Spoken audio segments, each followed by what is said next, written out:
It's been 4 years since the MCC Highlanders took a trip to Grand Junction, Colorado, but that's about to change as this squad is vying for its first national championship since 1983. Nikki Latarullo has more on the confidence these guys have leading into the Junior College World Series.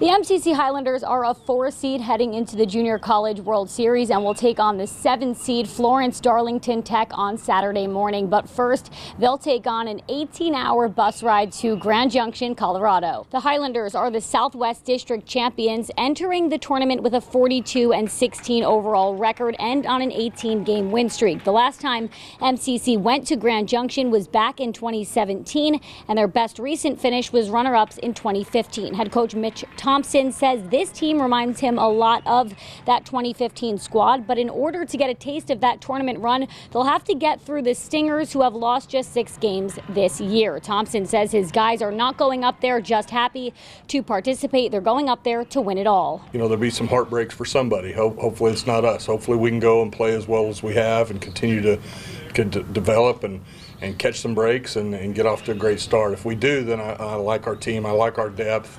I like our depth on the mound in a multi-day tournament. And, you know, I like the way we're swinging the bat. The Highlanders will leave for Grand Junction tomorrow morning, and Saturday's game is set to start at 10 a.m. From Bosque River Ballpark, Nikki Latarullo, 6 Sports.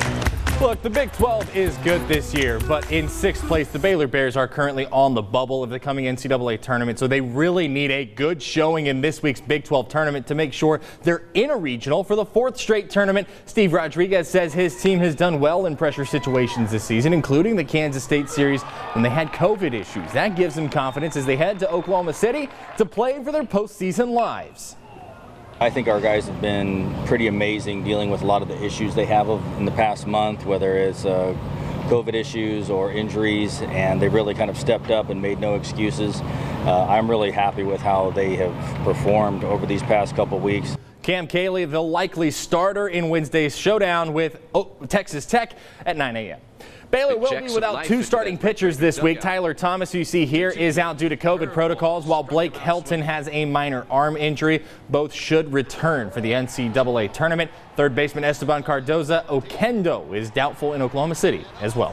3 Bears earned all Big 12 first team awards. Senior pitcher Luke Boyd, senior catcher Andy Thomas, who dropped this bomb last week, and freshman outfielder Jared McKenzie earned the awards today. Ace pitcher Tyler Thomas earned second team honors. Senior pitcher Hayden Kettler, sophomore infielder Jack Pineda, and freshman infielder Trey Richardson all received honorable mention.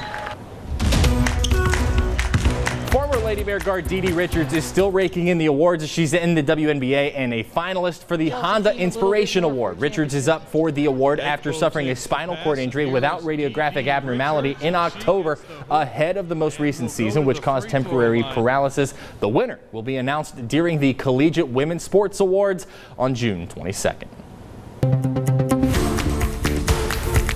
Today was the Joe Pirtle Bob McQueen Golf Classic at Wildflower Country Club in Temple, raising money for the Temple Belton area's FCA programs. This year's event was the biggest since moving from Salado to Temple. It capped at 37 teams. There's just 18 holes, by the way, 2 weeks out, and with an enormous amount of sponsor support, that helps the FCA get 2 more schools and try to positively affect more area kids.